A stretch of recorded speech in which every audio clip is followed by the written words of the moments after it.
Hello, ladies and gentlemen, and welcome back for a Wednesday edition of the Steel City Sports Report, where we talk everything Steelers, Penguins, and Pirates. I am your host, Brady Vini, and we are back, and we have a handful of news to talk about this evening. Some developments in the Aaron Rodgers saga. Russell Wilson is off the board. The Pittsburgh Steelers have sent the house to another college pro day. Cam Heyward spoke on the whole Aaron Rodgers saga after some recent comments he made and more, including some breaking news for the Pittsburgh Pirates that I'm going to get to here in a little bit. But lots to talk about here. Going to get my banners in place here.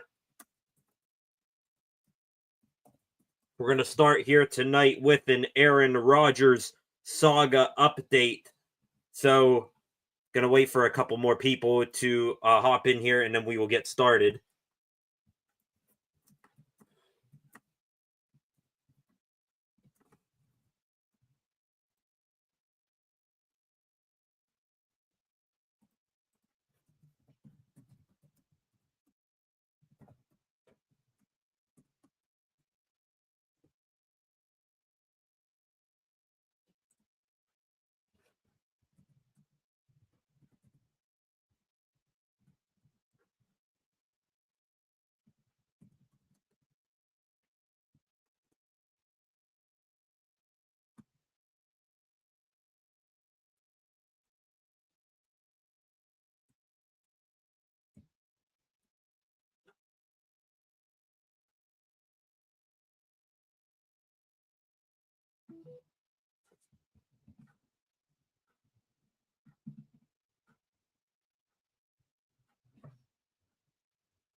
All right. Don't know where all my viewership went here.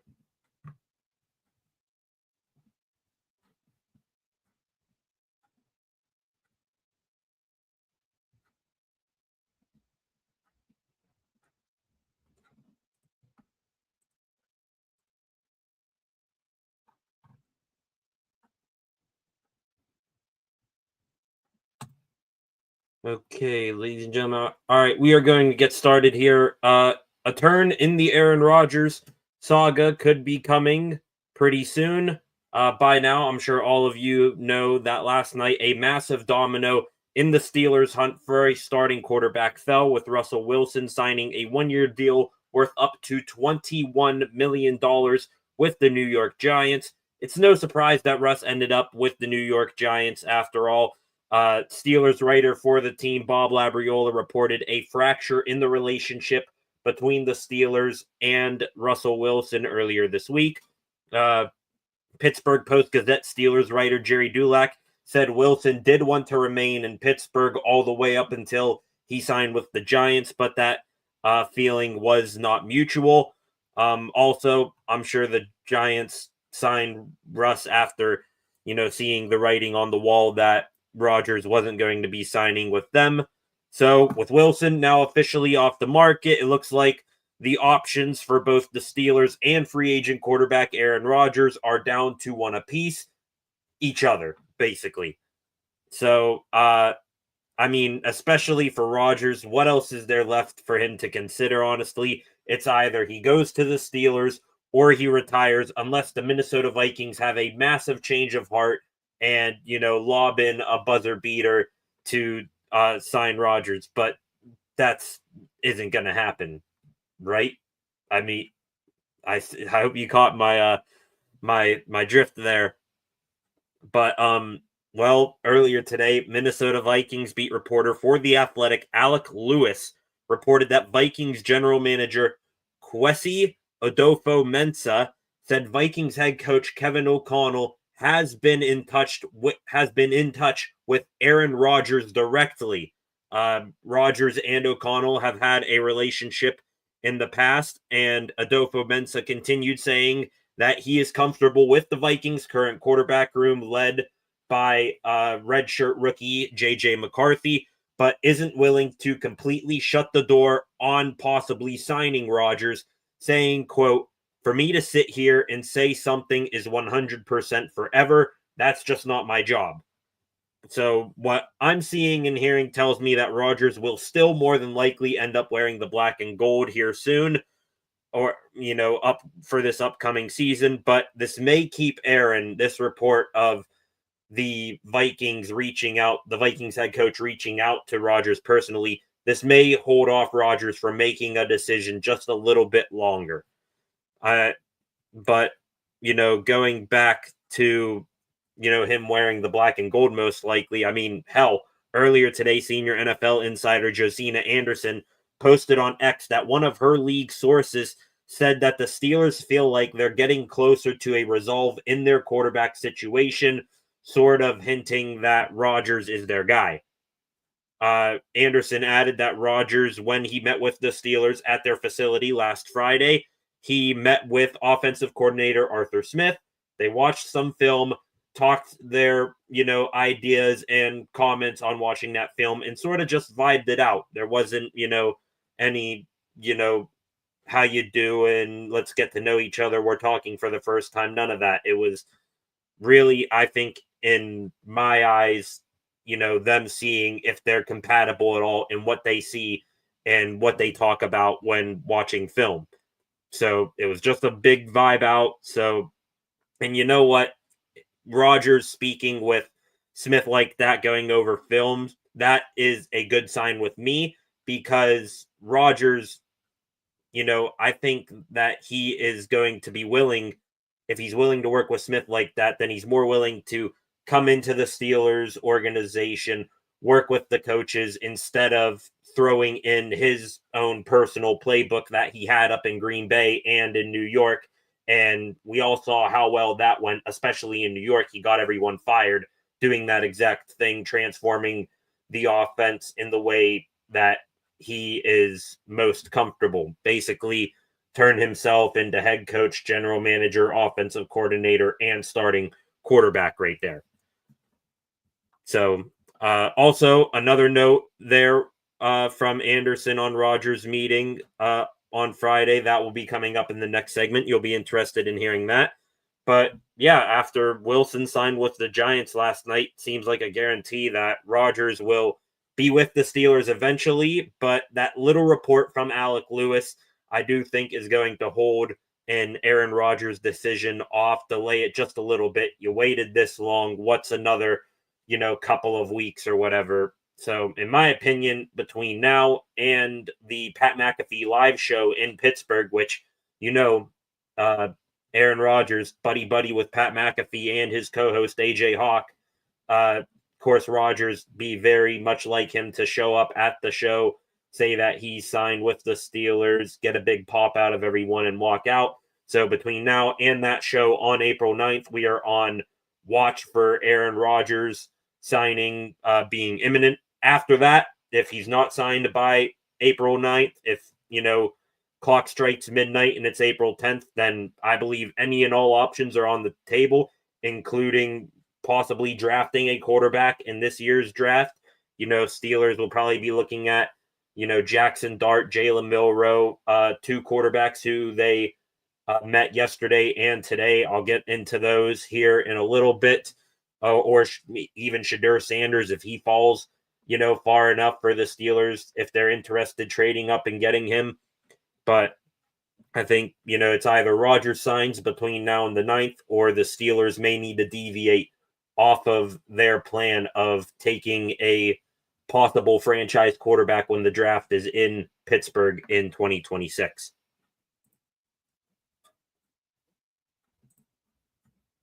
Next segment here we're going to talk about today, Cam Heyward. Captain Cam clears the air on his message for Aaron Rodgers. So I'm sure we all heard what Cam Heyward said on his podcast not just football. And for those of you who didn't hear it, here's what Cam said when talking about, possibly recruiting Aaron Rodgers to the Steelers. Cam said, quote, "Either you want to be a Pittsburgh Steeler or you don't. That's simple. That's the pitch. Like, if you want me to recruit, that's the recruiting pitch. Pittsburgh Steelers. If you want to be part of it, so be it. If you don't, no skin off my back." Now, many people, including myself initially there for a little bit, we all interpreted that as Heyward maybe taking a shot or being annoyed with Aaron Rodgers or flat out not wanting him to sign with Pittsburgh. So, in the wake of Russell Wilson signing with the New York Giants last night, Cam was on Good Morning Football this morning, hosted by WWE superstar Seth Rollins. Cam was on Good Morning Football and, talking about Russ, was also asked about his message towards Rodgers. And Cam said what he really meant by those comments, saying, quote, "Yes, it was misconstrued from my point of view. I was asked the question of, would you go to the lengths of going to a darkness retreat to recruit Aaron Rodgers? I said, I'm not doing that. The pitch is if you want to be a Steeler or not. If you want to be a Steeler, be a Steeler. That's all it was. It wasn't meant that I don't like Aaron Rodgers or I'm against it. I think, when I look at our team right now, it would really be cool to have a guy like Aaron Rodgers, but I can't be the guy who gets it over the finish line. I think he's got to make those decisions for himself."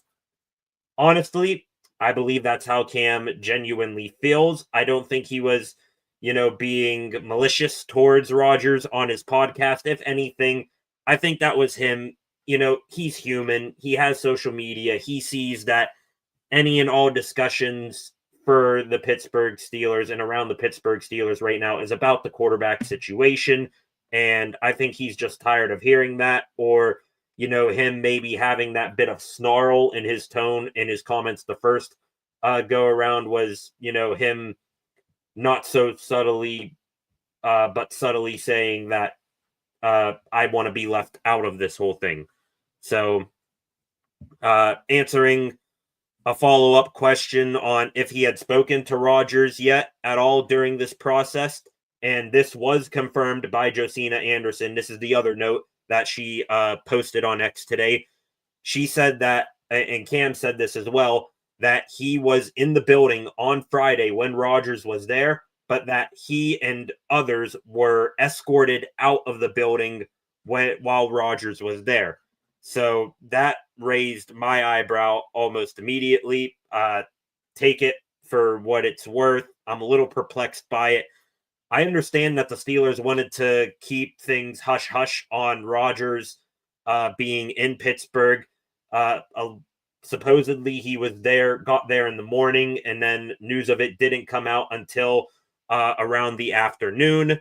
So, but with that, under that thing, I understand that the Steelers wanted to keep it secret, but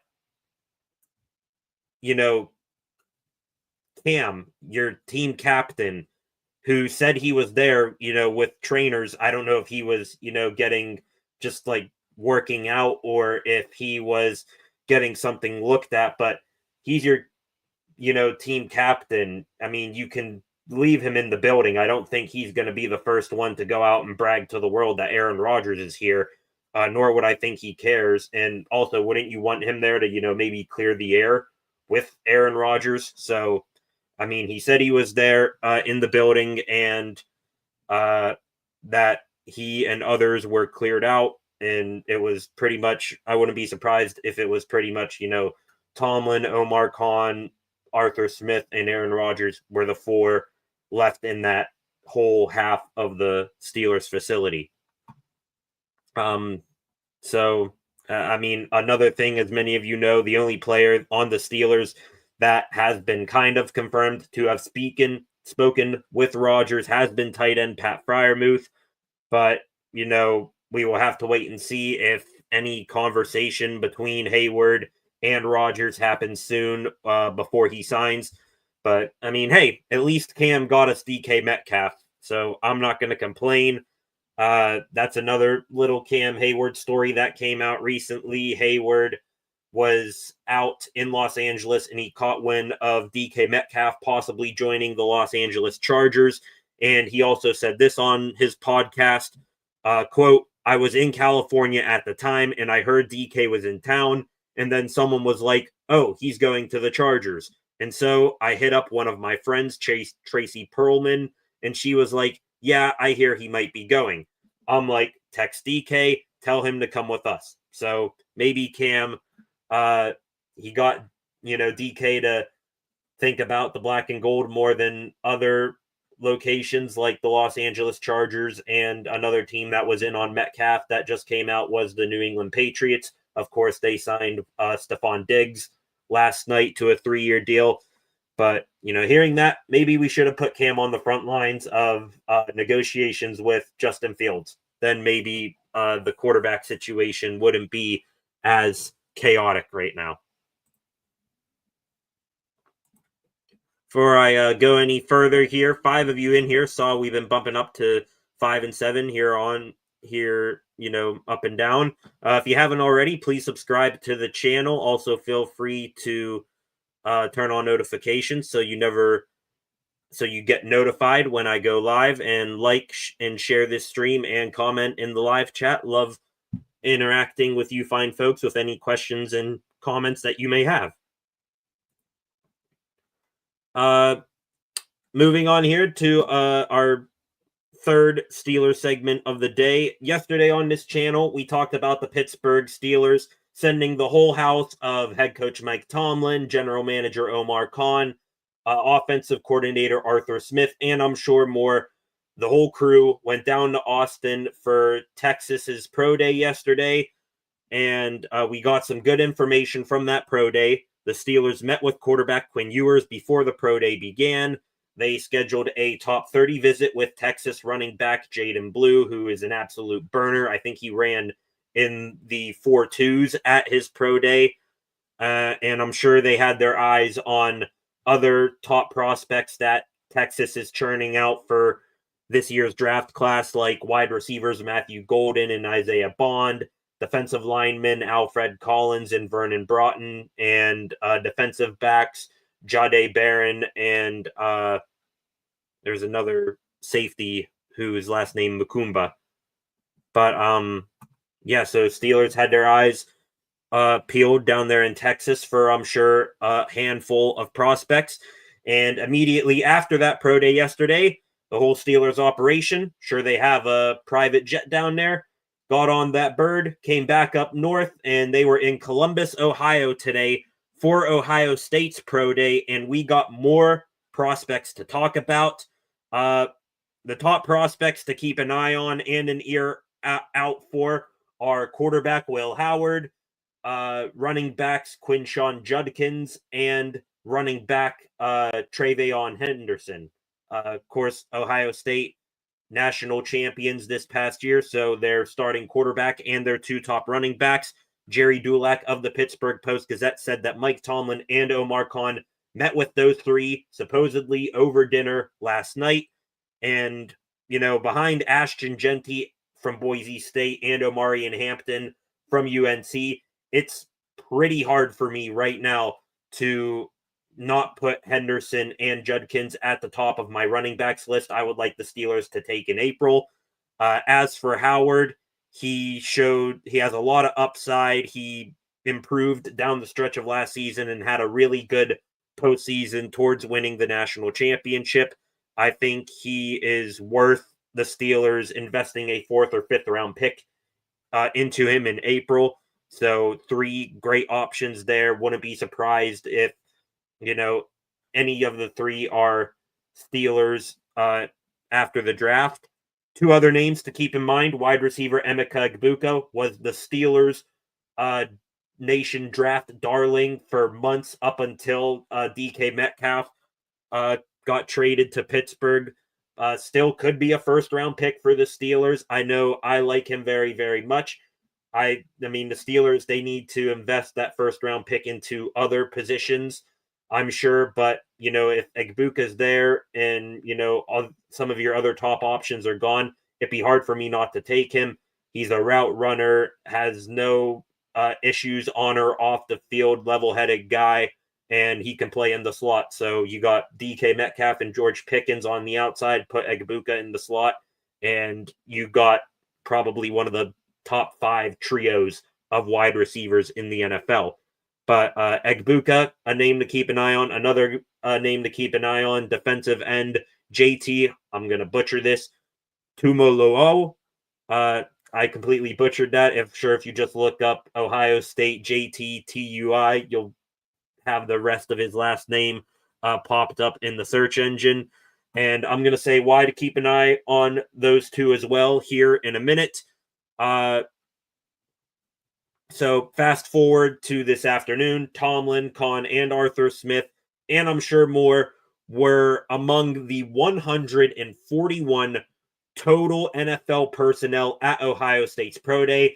I think it was said there was like 6 or 7 head coaches as well as 5 general managers at Ohio State's Pro Day, one of the most attended, well-attended pro days this offseason across this, pre-draft process. And during the workouts, Tomlin, Kahn, and Smith watched very closely to Will Heyward while he was throwing. I think it was Adam Schefter or Tom Pelissero, one of the insiders like that, said Heyward only had 2 incompletions when he was throwing the ball today, and the 2 were drops. But like I said, Tomlin and Kahn and Smith, they had a front row seat watching Heyward. If you watch videos, search Ohio State Pro Day today, you're going to see Tomlin, Kahn, and Smith right behind Will Heyward, most videos of him throwing. Tomlin chatted with Judkins and Tumolo'o, but in between drills, and Emeka Egbuka performed well after a recent report that he too met with the Steelers last night. Not sure if it was a part of the group of 3 with Heyward, Judkins, and Henderson, or if it was on his own. But at least I'm happy to hear that he's on the Steelers' radar and that they spoke with him. After the pro day, Heyward did speak with the media, and he talked about the dinner that he had with the Steelers and said, quote, "I really like those guys. It's close to home for me. It's close to here. There's a lot of things to like about it. You never know. Anything can happen. It's definitely a great spot." Heyward saying that, Pittsburgh is close to home. He's referring to his hometown of Downingtown, PA. That's on the eastern part of the state in between Lancaster and Philadelphia. So not as close as he's saying, but I, get what he's saying, talking about, playing for a Pennsylvania team. But, wrapping this whole thing up, after going over all the great names that the Steelers showed interest in yesterday at Texas and today at Ohio State, I'd be okay if they took any of these names that I've gone over. I would be pleased with them in April. I'm going to make a bold prediction right now and say that the Steelers are at least going to take one player from each pro day that they attended in the last 2 days. I think come the draft in April, there's going to be one Ohio State player and one Texas player drafted by the Pittsburgh Steelers. Don't quote me on what round or even what day, as the draft can be unpredictable and you don't know how the Steelers draft board lines up with other teams' draft boards, but should be a fun rest of the ride here trying to predict and think what the Steelers are thinking heading into the draft in April. Going to the comment section real quick. 2 regulars here, Jason Winningham and Trad Schrader. Welcome back. Sup, good luck to Russ with the Giants. Absolutely. No ill will towards Russ the person. And got another note on him here in a second. He did have his introductory press conference. I got NFL Network on to my right here. He did have his introductory press conference. I caught the back end of that, got a couple of, things he said. So, yeah, absolutely. Good luck to Russ. By far going to be the most entertaining quarterback room, maybe in NFL history. You got Russell Wilson, Jameis Winston, and Mafia boss Tommy DeVito as quarterback 3. I'm very interested if the Giants are, after signing Russ, would still consider signing or drafting a quarterback, maybe Shadur Sanders in the draft here in April. But you know what? Best of luck to Russ. Positive guy, did a great job here. Spent 1 day out of the week at the Children's Hospital here in Pittsburgh, and I hope he, kills it out in New York. And thankfully, if the Steelers somehow make the Super Bowl, the Steelers won't need to worry about seeing Russ unless he makes the Super Bowl with the Giants. Long shot of either of those two things happening. And then Jason Winningham here. Welcome back, Jason. Would Tyleik Williams be a better fit for the Steelers than Kenneth Grant? I'm intrigued. I can pull up Williams's draft profile here. I started today, getting more information on these draft prospects leading up into my live stream for the draft in April. I hope you all join me back here for that. But let me pull up Williams's draft profile here. I will say this. There was some worry. He ran a 40-yard dash at the pro day for Ohio State today, and he fell running his 40 and needed help up and didn't participate the rest of the day. It was a leg injury. He was, I think, holding his hamstring, but he posted on X not too long ago this evening that he that it was just a cramp and that hopefully it isn't going to hurt his draft stock. But good thing for him being all right. So Kenneth Grant, I think Grant's 6'5". Let me see here. I'm on defensive ends here. That's why I can't see it. Let me go here to defensive tackles. So yeah, you have Kenneth Grant, 6'3", 340 pounds, 21 years old. I think he'd be, a good plug and play right in between Cam Heyward, and if you move Keanu Benton over to fill in for Larry Ogunjobi, I like the possibility of Kenneth Grant. PFF says Grant brings a rare combination of quickness and size to the nose tackle position. Below that, Tyleik Williams. Williams, about the same build, 6'3", 327, a little bit older, 22 years of age, but he's a powerful defensive lineman, and he excels at holding the line of scrimmage, says PFF. That line there, holding the line of scrimmage, I can't help but constantly think throughout this entire offseason process, if the Steelers are going to invest a first-round pick in defensive linemen, which most signs are pointing towards that, I can't help but think of Derrick Henry in that playoff game and Lamar Jackson just running on the Steelers at will. And, we need someone that can hold the line and can, plug holes to whichever way Derrick Henry runs up the middle. I think Tyleik Williams can do that. Kenneth Grant, I think he's more of the pass rusher kind, and he dominates single blocks. But, either or, I don't think you can go wrong with either of those options, whether it be Tyleik Williams or Kenneth Grant. It'd be interesting, though, that I sort of think about this little dynamic of, Ohio State guys and Michigan guys competing in the draft. And if, the Steelers take one of each in this year's draft, because you've got some Ohio State guys on the Steelers, like Cam Heyward, Ohio State Buckeye. You got a Michigan guy and Roman Wilson. But, Tyleik Williams. If I had to guess what the Steelers are going to do, if we're sitting at pick 21 and Kenneth Grant is available, I think they like Grant more and they're going to take him. However, if the Steelers say Grant goes off the board, I would, even if Grant is there, I would want the Steelers to trade back a couple spots. Maybe you make a trade with the Vikings or the Lions, the Buffalo Bills, something like that. You trade back, try to recoup a second-round pick that you traded for DK Metcalf. Then in that spot, you're looking at a Tyleik Williams, maybe a Walter Nolan from Ole Miss or Derek Harmon from Oregon. So Tyleik Williams at 21, I'm going to say no right now, just because I don't think the Steelers are going to pick him that high. However, if it's a back end of the first round, then yes, Williams would definitely be on the Steelers' radar.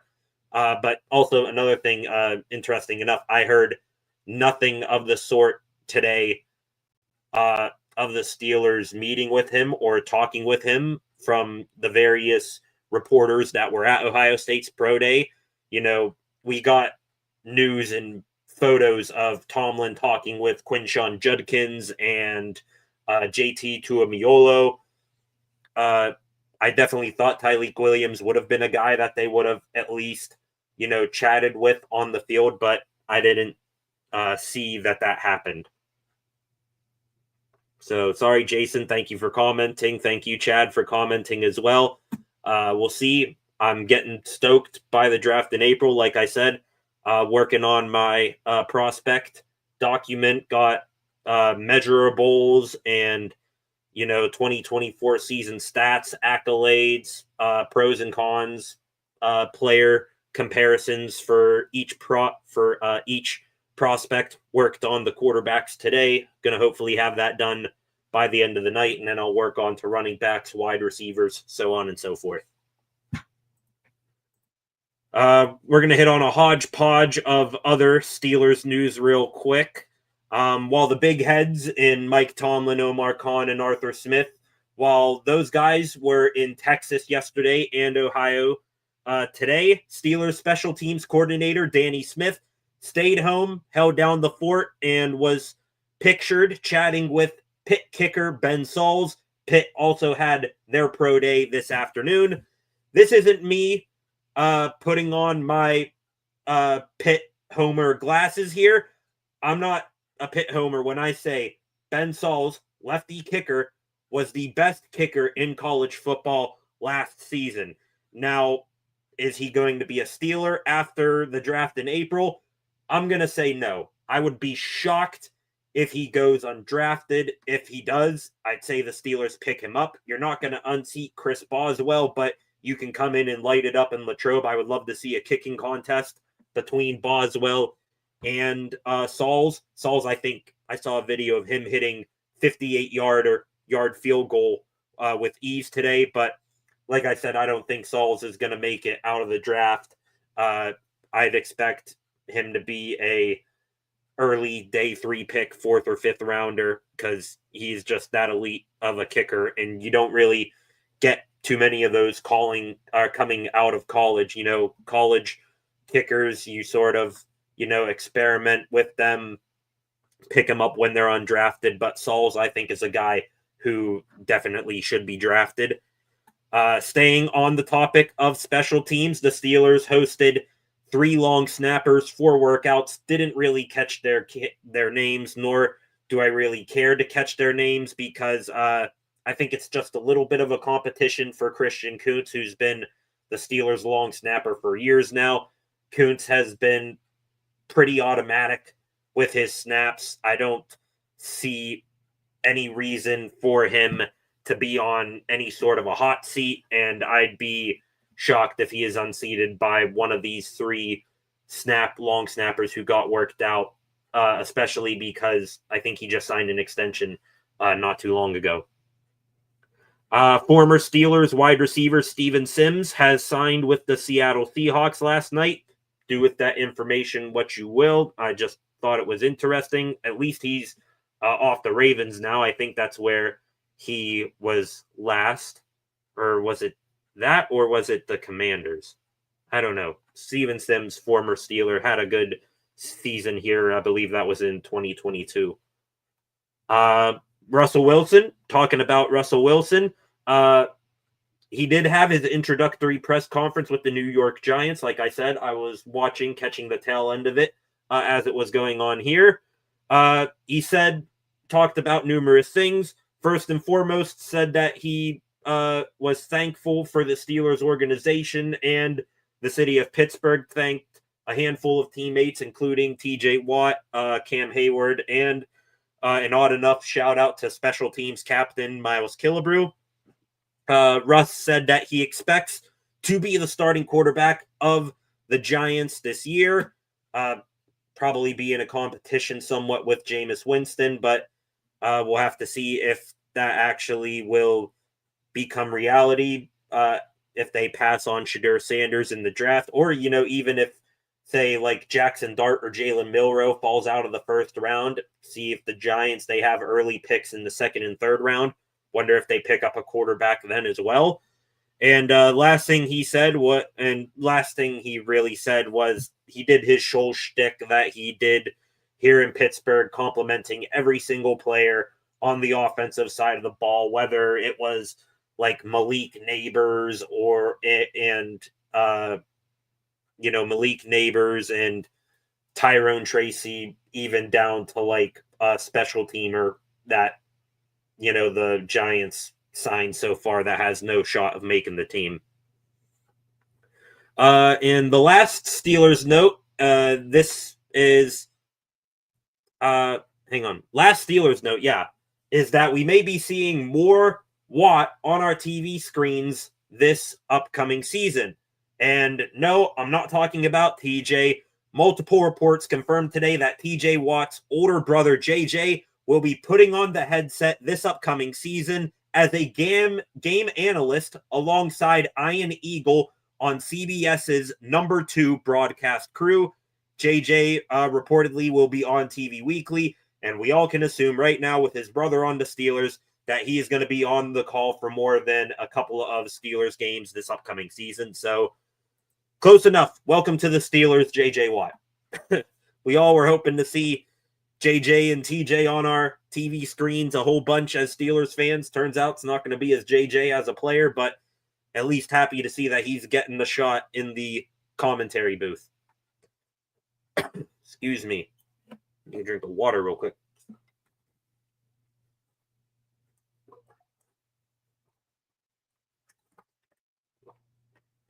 Ten of you in here right now. If you haven't already, please like and subscribe to this live stream. Also, feel free to comment in the live chat like Chad and Jason here. I would very much enjoy talking with you guys, interacting with you. And before I go any further, I'm going to say this here in a bit after I do my Pirate segment.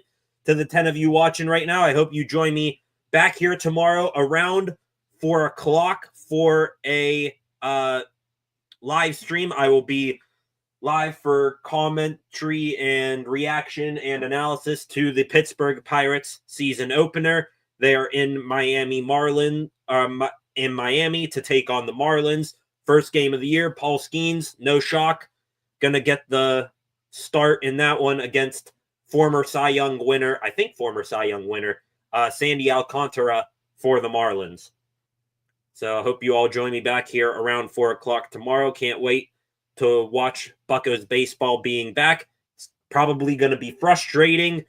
Probably going to lose more games than they win. But you know what? At least it's Pittsburgh sports, and it keeps us entertained until, football season rolls around again.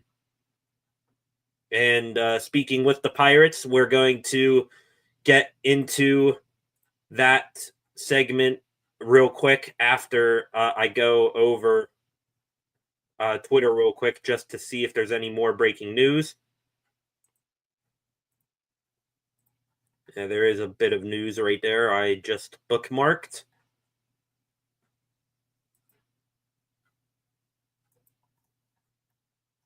Some more news on the Pittsburgh Pirates. Some breaking news came down before, right as I started this live stream. An NFL rumor, the Patriots and Raiders are reportedly interested in wide receiver Tyler Lockett. That's pretty interesting. But anyways, let's get into the Pirates breaking news. The 2025 opening day roster has been set for the Bucks. No surprise here in the rotation. Paul Skeens, Mitch Keller, Bailey Falter, Andrew Heaney, and Carmen Majinski. In that order is the rotation. So Skeens gets the start tomorrow. Keller, last year's opening day starter, he gets the start Friday night. Heaney gets the bump on Saturday evening, and then Falter gets the bump on Saturday evening, and then Heaney gets the series finale with the Marlins on Sunday afternoon.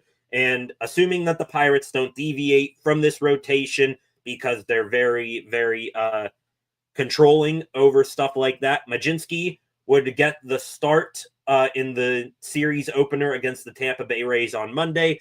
And then Bailey Falter would be in line to have the home opener against the New York Yankees next Friday.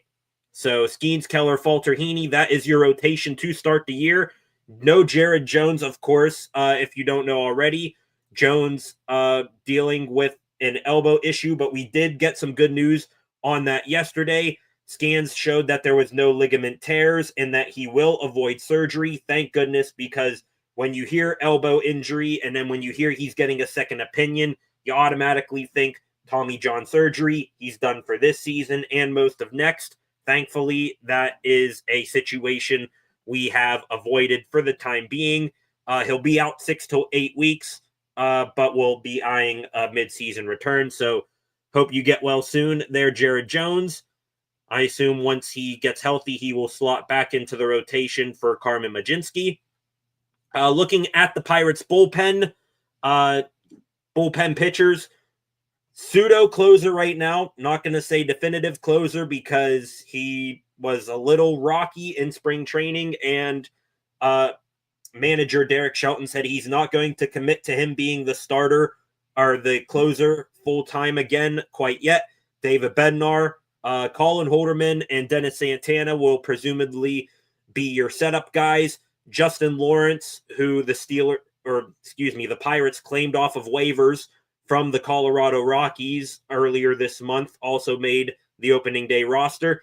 And then rounding out the bullpen, that is 4 names. Add in an additional 4 names, all left-handed pitchers. So the Bucks have 6 total left-handed pitchers on their opening day roster. Those 4 left-handed relievers, Ryan Borucki, he was just placed back on the 40-man roster. Right-handed reliever Peter Strzelecki was designated for assignment. So Borucki back on the 40-man and on the opening day roster. Caleb Ferguson and Tim Meza, no shocker, those 2 southpaws are in the bullpen as well. And also Joey Wentz, who was a guy on the fringe of making the opening day roster. He is in the bullpen as well. So missing out, some pitchers who missed out. I meant to say this on yesterday's live stream, but I didn't get around to it. The Bucks sent down right-handed starting pitcher Thomas Harrington, right-handed relief pitchers Carson Fulmer, Tanner Rainey, and Birch Smith, and first baseman DJ Stewart. So those handful of pitchers did not make the roster. Also, right-handed relief pitcher Hunter Stratton was reported didn't have a locker in Miami this afternoon, so he has been optioned to AAA as well. Catchers to begin the year for the Pirates, no shock, Joey Bart and Endy Rodriguez. Rodriguez beating out Henry Davis was a little better with the bat, and also he has the ability to play first base, might even be the starter at first base tomorrow. Would love to see that and keep a good bat like that in the lineup. Infielders for the Bucks listed at 5. That is Nick Gonzalez as your starting second baseman, Isaiah Kiner-Falefa as your starting shortstop, Key Brian Hayes as your starting third baseman. Glad to see he's healthy and has picked up the bat a little bit this spring training. And your reserves, Jared Triolo, pretty much your all-around the infield guy. Same thing with Adam Frazier, which I love you, Frazier, but 33 years old, your play has been on a steady decline over the past couple of years. Still don't know why we signed you other than nostalgia reasons, but he's going to be your all-around guy too. Hope you prove me wrong. Hope you got more left in the tank. And then your outfield for the Pirates opening day roster, from left to right in the outfield, Tommy Pham in left, O'Neal Cruz in center, Brian Reynolds in right. Andrew McCutchen listed as an outfielder, though he is solely going to be a DH this year. And a bit of a shocking twist for me, but, both of these guys absolutely deserve to be on this roster. Jack Sawinski and G1 Bay made the opening day roster. Sawinski and Bay can play all three positions in the outfield. Sawinski really, hopefully, from what we saw in spring training, hopefully new hitting coach Matt Haig fixed him. He was hitting the ball all over the place in spring training, and G1 Bay also hit pretty well. And of course, he is, one of a pretty good defender and is a speed demon on the base pads. So that is the Bucks opening day roster. I like it. Could have probably made some better additions this offseason. I'm still perplexed. I said this late last week. I don't understand why we paid $4 million for what is left of a 37-year-old Tommy Pham in left field when we could have paid, $1.5 million for a younger, probably better defender and better hitter, Alex Verdugo, who went to the Atlanta Braves. But you know what? Hopefully this opening day roster is just a start, and it will be much improved as the season goes along in what needs to be a season in which the Pirates are playing meaningful baseball in September and are possibly competing for a wild card spot or maybe even the division, because the NL Central is just always, one of the weaker divisions in baseball. Just another little note, before I saw that breaking news earlier, the Pirates are in Miami right now as we speak, and they held a little practice on the field.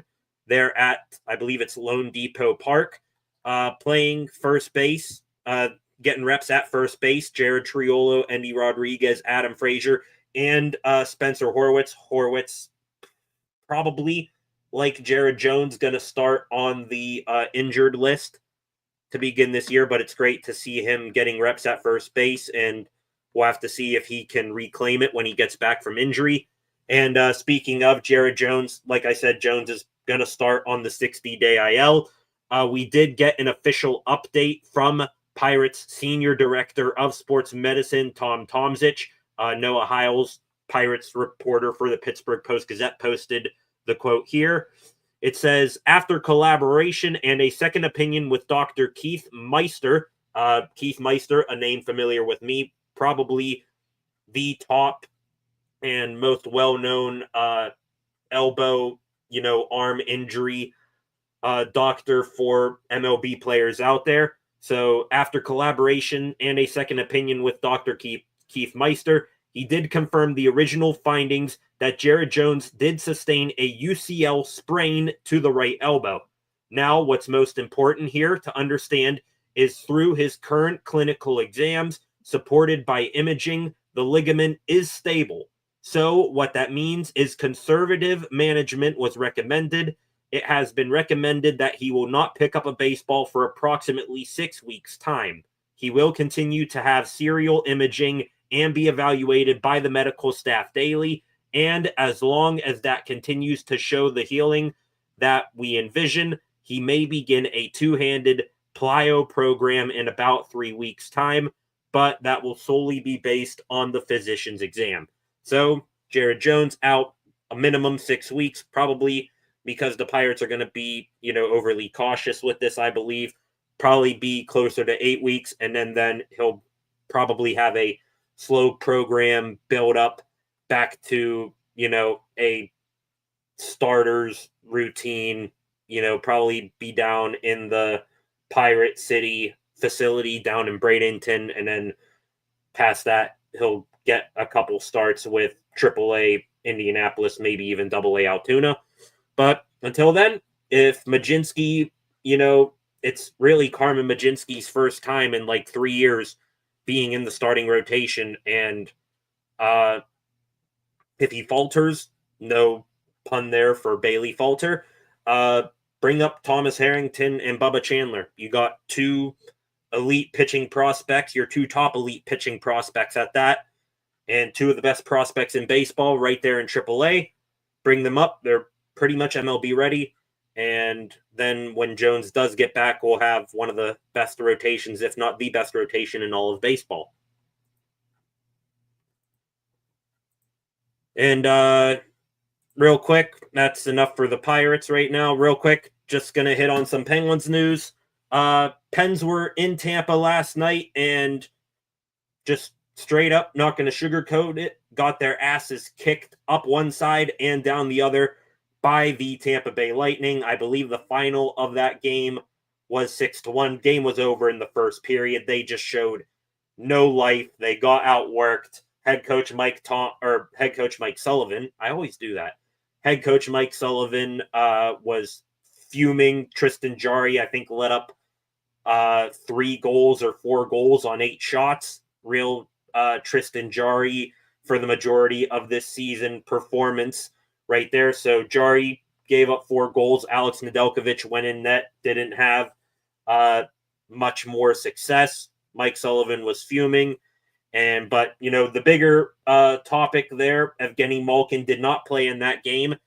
He was a late scratch, did not take warm-ups before the game. Kevin Hayes was then slotted up as the second-line center, and it was reported as an upper body injury for Malkin, I think is what the report was, but didn't play last night.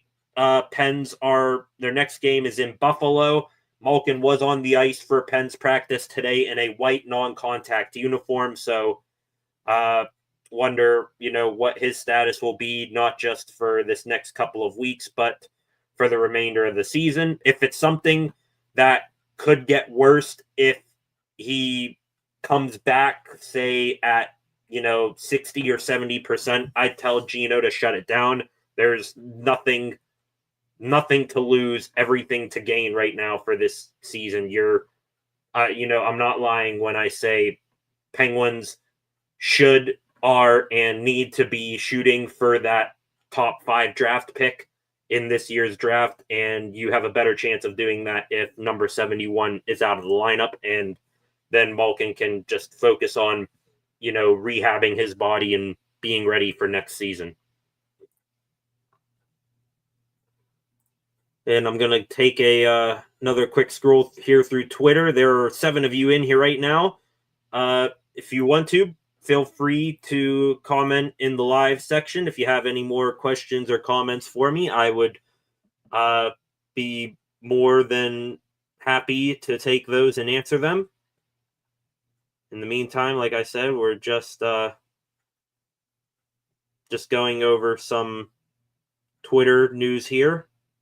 Another small detail, actually, on the Pittsburgh Pirates. They did have 2 number changes. Andrew Heaney, the left-handed starting pitcher, he'll be pitching on Saturday. Signed midway through spring training with the Bucks, was assigned number 0, which was last worn by Domingo Germán last year for the Bucks. Now Heaney has gotten a new number. He will wear number 45. So hopefully he gets to unlock the powers that number holds. Of course, I'm talking about Garrett Cole and not Bucks legend Max Kranick, which, by the way, congrats to Max Kranick. I think I saw he made the opening day roster for the New York Mets. So nice guy there. Hope Kranick does well, but Heaney will wear number 45. Also, Justin Lawrence wore number 62. Lawrence, the waiver claim from the Rockies. He will wear number 61. Wore that same number in Colorado, but here in Pittsburgh, he will need to wash the stench, and I mean the strong stench, off of that number, as it was worn last year first by left-handed pitcher Jose Hernandez, but most recently, right-handed pitcher Ben Heller, Mr. Infinite ERA himself. So, Heaney 45, Lawrence 61. Be exciting to see those numbers back on the field in real games starting tomorrow.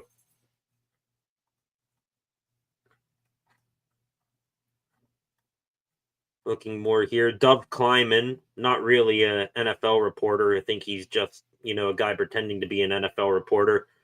Per Justin Schultz of the Schultz Report and Fox Sports, it is unlikely now that the San Francisco 49ers will trade star wide receiver Brandon Ayuk due to his contract and ACL injury.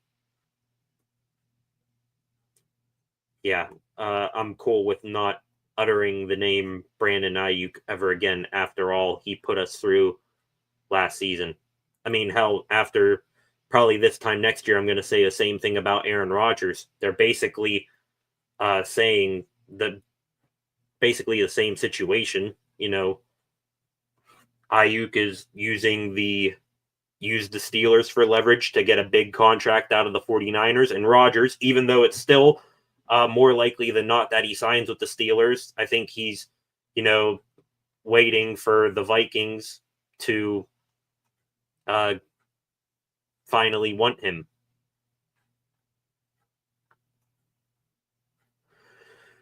Looking more here.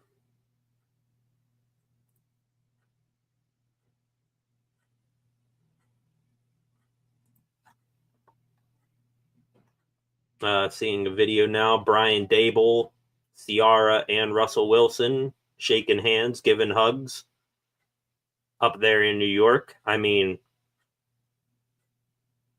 just I think that the Giants are taking the same road that the Steelers are right now, where even though he's probably over the hill, let's bring in a Super Bowl winning old quarterback on his last legs, and then we'll hit the draft hard next year in what is looking to be a better class. Which, you know what? I said this yesterday. I said it. I'm going to say it now, and I'll probably say it a whole lot more between now and, through up until the season begins. If the Steelers sign Aaron Rodgers, they may suck, but you know what? At least they're going to be entertaining while they suck. Same thing there for the Giants. I think the Steelers and the Giants are on the same wavelength here in terms of plan for the future. Get your broken, old, washed up Super Bowl champion quarterback for a year. See if he tanks you out. Trade up next year for a quarterback. Wouldn't it be something, honestly, because I think they are doing the same thing. Arguably the two top quarterback prospects in next year's draft, Arch Manning and Drew Aller from Penn State. Wouldn't it be just complete and total storyline if the Giants pick Arch Manning, then you have the nephew of Eli, the former Giants franchise quarterback, being the new Giants franchise quarterback, and then the Steelers pick up Drew Aller, Penn State guy staying in Pennsylvania, going from Happy Valley to Pittsburgh.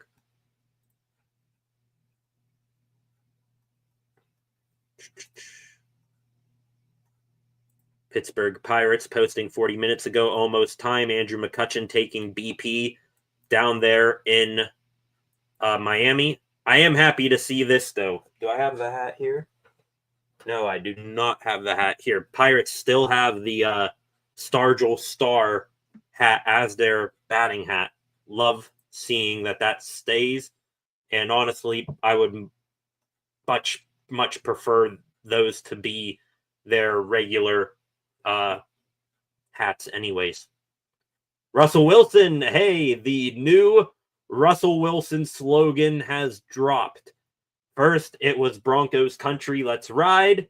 Then when it was here in Pittsburgh, he didn't really have one, but it was, Steelers Nation, let's weld, or even there was a brief stint there of win the 7th, and here we go. For Russell, it is Russell Wilson, New York Giants quarterback, go big blue. So there is the Russell Wilson catchphrase we've been waiting for.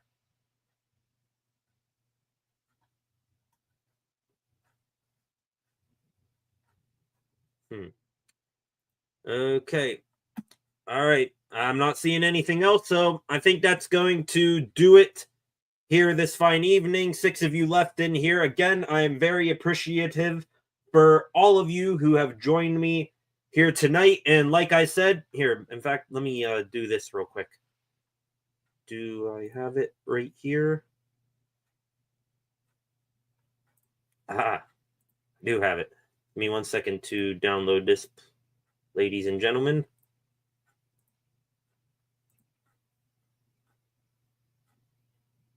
And getting closer. There we go. Now let me do this. No, that's a video. Where is...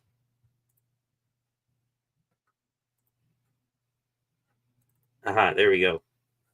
Give me 1 second for this to load. Like I said, very appreciative for you fine folks joining me here tonight. And like I said earlier, I hope you join me tomorrow night. How do I get this?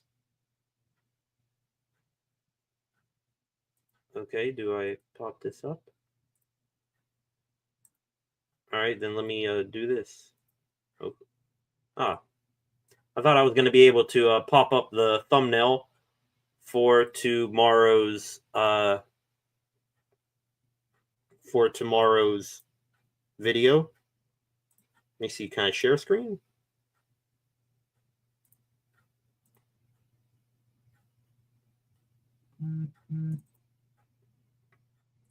Well, here, you at least get this. Hope you guys join me back here tomorrow afternoon for Pirates versus Marlins. I'll start that stream at around 4 p.m. Again, Paul Skeens on the bump against Sandy Alcantara for the Marlins. Hopefully going to be a win. Marlins weren't big spenders this offseason like the Pirates, but the Pirates do have more brand names on their roster. So join me back here tomorrow at 4 p.m. For that stream. Probably going to be, probably 2.5 to 3 hours. I don't think there's going to be a live daily news edition of the Steel City Sports Report like we're having right now. So I'll just fill you in on any news for the day at that point. So I hope you all join me back here tomorrow for Pirates versus Marlins. Go to my YouTube channel right now. There should be a notify me button next to this live stream for you to get a notification when I do go live. But appreciate you all. Hope you join me back here for that. That'll be my only live stream tomorrow, and I want to thank you guys. Hope you join me for that, and like, comment, and share this video. Subscribe to the channel. Turn on notifications, and I will see you guys back here tomorrow. Thank you very much. Have a good evening.